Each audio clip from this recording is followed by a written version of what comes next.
Welcome to part 2 of our Learning the Timber Frame Made Easy series. Now, with those video titles, we are oversimplifying it quite a bit, but people click on things they think are easy. Now, this really isn't that bad. What we're doing here, these are the basic skills that you need to build a timber frame.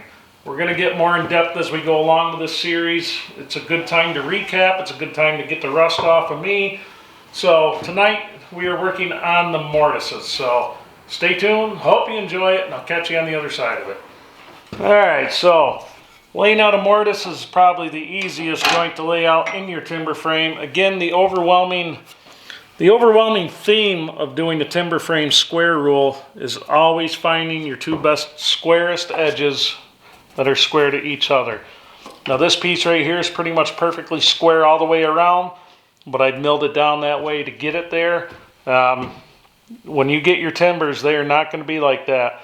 Unless you are cutting them yourself on your own sawmill and you take a lot of time, that's when you're really gonna, that's when you'll get nice square timbers. But for the most part, you're kind of on your own.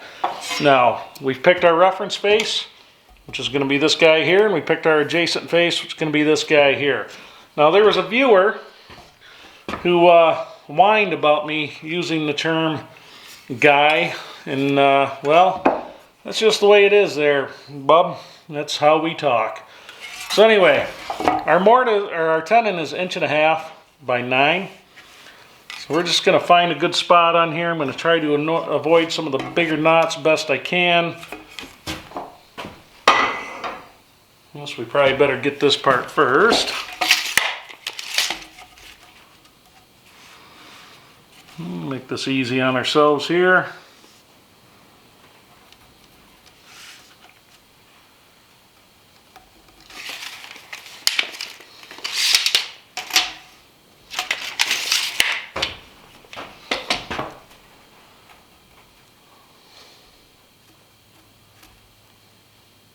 Okay. So, again, we're going to use the Big L on our reference face here. And go 1.5 inches in, 1.5 inches the other way.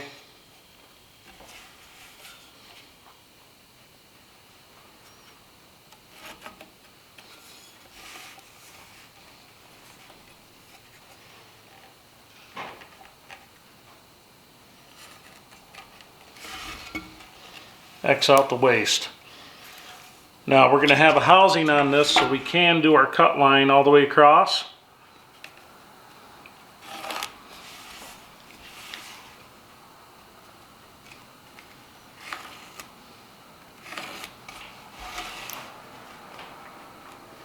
And we want to carry these lines.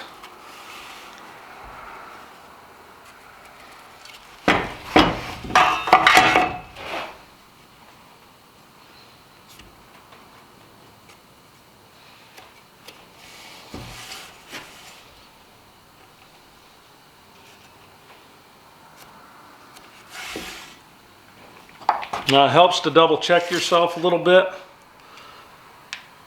Make sure you're exactly your 9 inches or whatever you happen to be. Keep in mind this is our adjacent face. So I'm going to square off of this adjacent face because I know it's perfectly square to this reference face. So again,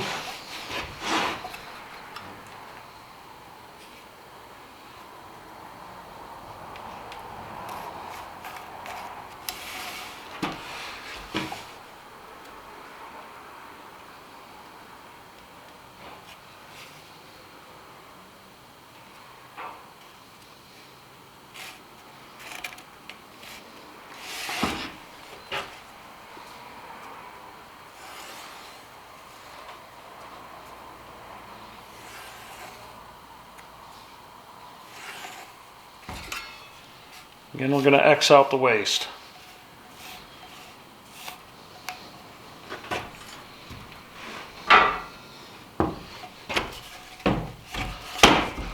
So the other thing I want to do, I want to lay out my housings. I'm not going to do it with that.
Never a good sound to hear the fire alarm going this time of night.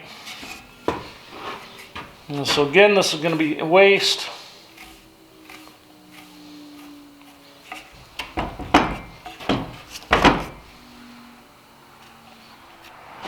And so there's a number of ways to cut these mortises out. You can use a brace and a bit. You can use a T-auger.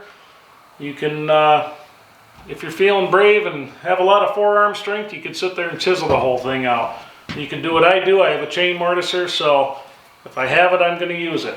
I've also used Forstner bits. The problem when you use something like a Forstner bit or a spade bit or anything like that, it's very hard to square that up, and that's very important to get these holes running straight down through. Now if you use a chain mortiser, you run a little bit shy of the holes. You don't go exactly to the line. That way you have room to trim and things like that. If you're using the brace and the bit, the auger bits, things like that, usually you get the bit the size of the mortise you're going to be doing. So let's get the chain mortiser hooked up. I have not used that thing in close to 2 years, so this is going to be fun to actually get to use it. Now, something we really didn't talk about the last time, it does help to knife your lines. It's actually a big help. If you're using something like an aluminum body Big L or aluminum square, be careful you don't start carving up the edges of your tools, because that will happen with these.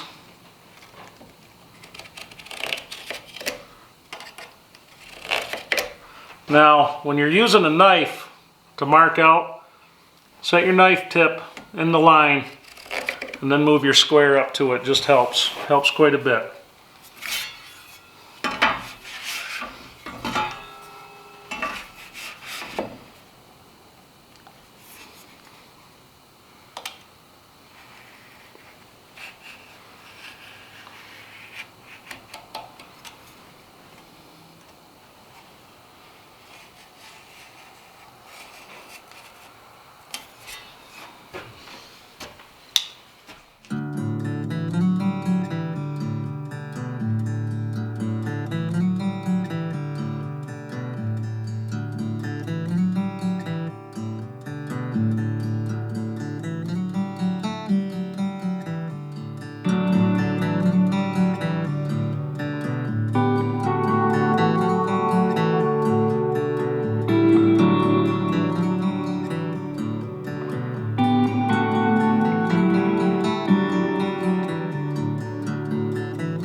Now you should be able to see here, I've left quite a bit on this end, a little bit on this end, and I left quite a bit of line down through. Not as much on this side, but I'm going to pair to this line, and I'm going to go about halfway from this face, and I'll go about halfway from the underside.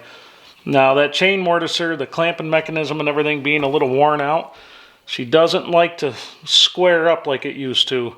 So definitely before the next big project, I'll probably try to invest in a new chain mortiser, because I tell you what, it is worth its weight in gold when it comes to productivity on one of these projects. There's just no substitute. This right here take you hours versus minutes. So what I do at this point, I just start slow. Again, trying to get the chisel right in your knife line. And you just take it easy. You try to send that down just as square as you can. Now some people favor corner chisels. I never cared for them too much. I don't have good luck with them. But a lot of people do, so don't take my example. You may find you like it just fine. And for me, nothing really beats a good sharp firmer chisel.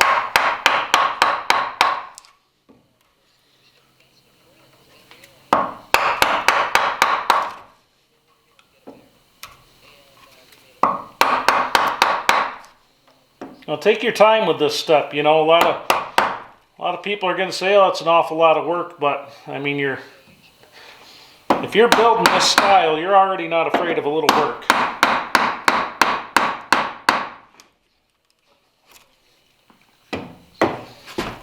Now, a lot of times, if your chisel's good and sharp, you can just kind of clean that out real easy. Again, I'm only going to go about halfway down.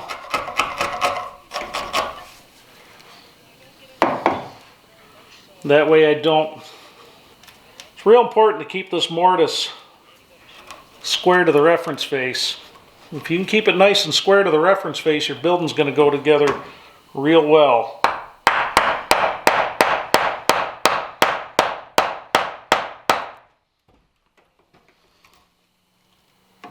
Now this pine was milled. This stuff was milled close to, well, it was over 20 years ago this stuff was milled. I know the guy who milled it. And I will say, must be didn't take much time for squaring stuff up on a sawmill. But the drier this stuff is, even pine, the harder it is to work. It doesn't cut as clean. It's harder on the tools. Timber frames are one of those things that you build green. You put the structure up when it's green.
Alright, so what you can do, you can use a hand saw, you can use a circular saw, set your depth. You have plenty of options.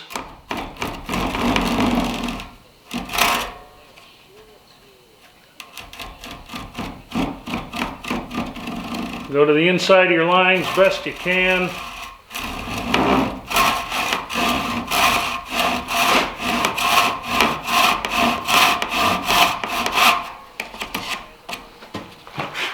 Only cut the lines you can see. That's another trick that kind of helps.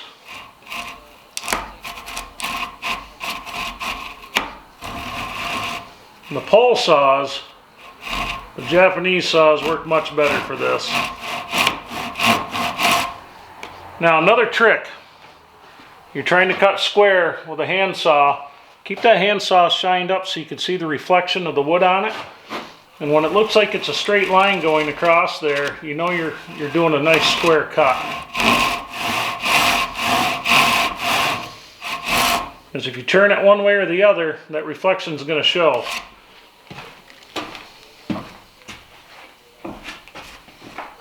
So once I get that line started, I'm going to come over here. Again, it looks like this line just goes straight through the saw.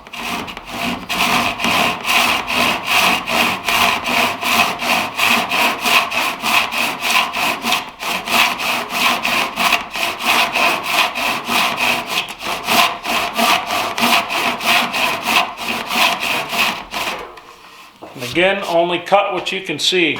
When you try to cut lines you can't see, that's when you get off pretty good with a handsaw. So that's why I kind of do it the way I do it.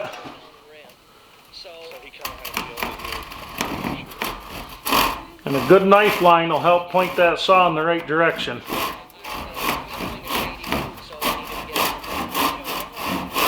Now it's okay if you're not absolutely perfect. If you get it within the inside of that line, you can clean the rest out with a chisel.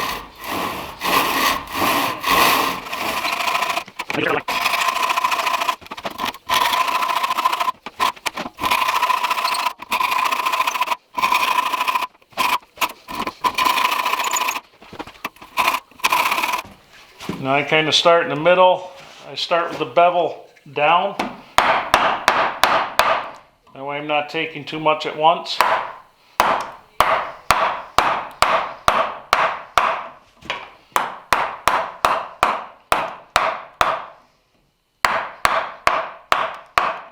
A lot of times I will cut right down to the line with my saw. And that way I know I'm not going too deep with the housings.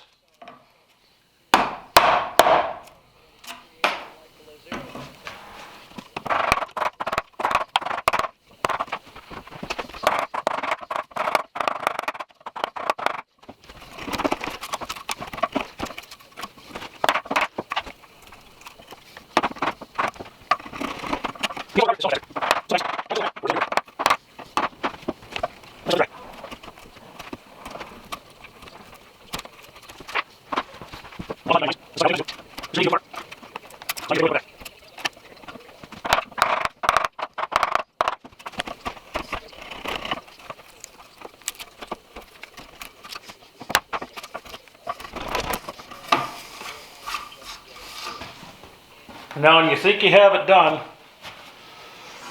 go from your adjacent face, run their square, make sure you have that housing square across there.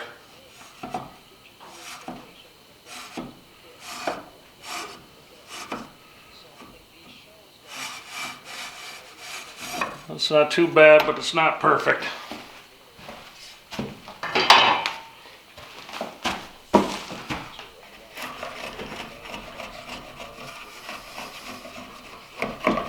And don't be afraid when you go to put this stuff together. Do not be afraid to get your chisel out and kind of hit things again. You know, take the time to give it a nice fit. By the time you do 100 or so of these, you're going to have it down pretty good.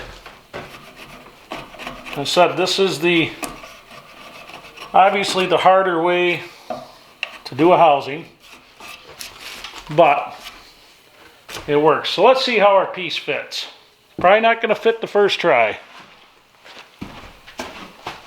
Remember how I said I left plenty of meat on that tenon?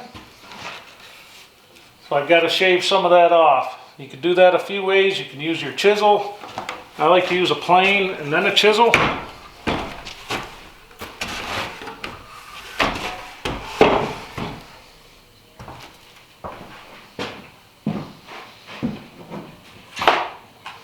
You can use your timber frame slick if you have one.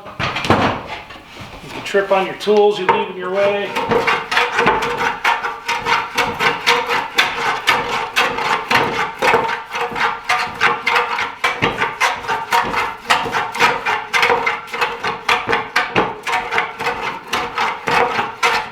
I'm not trying to hog off a ton of material. I just want to take a little bit at a time until it fits right.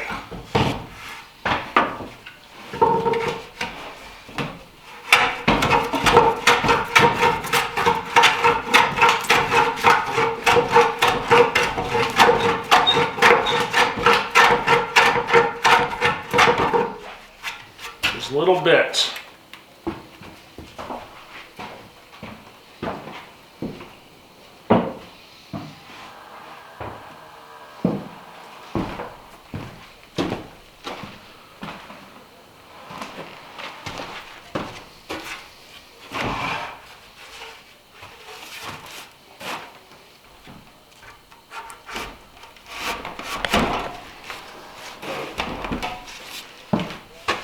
And that would be your mortise. Alright, so let's talk about our mortise and our tenon now that we have this portion of it done. If you did this joint right, if you did your due diligence, make sure everything goes together nice. Now you guys saw how nice, once we just did a little bit of trimming, how nice that went in. That's how your frame should go together. If you have to sit there and pound the hell out of it to get it together, you're too tight.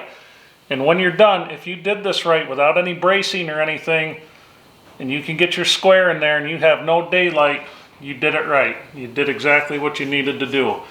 Now, this could be a little better. It's pretty tight. Now, if we draw bore this together, I need little tiny, I have maybe a 32nd of a gap in there.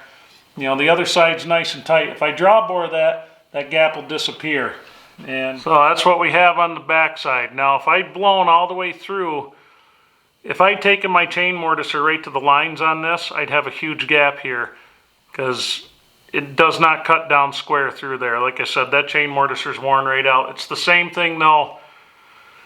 You know, if you're on a boring machine and you have a good square reference face to adjacent face and that machine's set up well, that's probably about the most accurate thing that you can have to cut these. Now, if I'd knifed the line really well right here, I wouldn't have that little chip out, so that's something to keep your eye on. So yeah, that's her.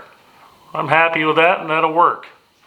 So as we continue on with this series, you guys are going to find that the mortise and tenon is the soul of your timber frame. Structural, it's one of the most important portions to get right when you're doing this. Now, we're going to get into where to remove material, where you don't, things like that, but we're going to start with as basic as we can going through this series. So next time out, I'm going to show you guys how to lay a brace out from rough stock, because that is probably one of the more confusing things that doesn't have to be confusing. It's actually one of the easier things to do. Once you do one or two of them, there's absolutely nothing to it, but there's a couple tricks that you'll want to know before you do it. And we've done a couple brace layout videos, but like I said, we have better sound equipment, we have better camera equipment now, so we could probably do it much better than we used to.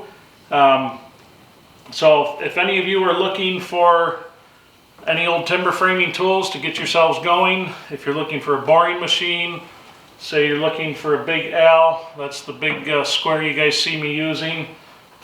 Jim Rogers has that stuff available. Now I get nothing out of this, okay guys? So I get no kickbacks or anything like that. Jim's just a friend of mine. And you can contact Jim at jrsawmill at verizon.net, all lowercase letters, so it's jrsawmill at verizon.net. I'll try to remember to put that in the description now. He also drew up a set of plans for this barn for me. So it's a detailed set of plans. I want to say it's 27 pages. We're going to do a whole video on it here soon, but it's a detailed set of plans, every cut sheets, everything to build the same barn that I did here. Now, to be honest with you, I wish I had those set of prints when I built this thing. I built this 28 by 50 two-story timber frame out of my head. And all I had on paper were the load calculations to make sure I was safe with my timber sizes, things like that. So if you guys want to see more of this stuff in action and you're new to the channel, check out the timber frame vlog. That covers most of the building of the shop that you see me in right now. And of course, we're never going to be done with it. It's going to be one of those 20-year projects, but I don't mind that.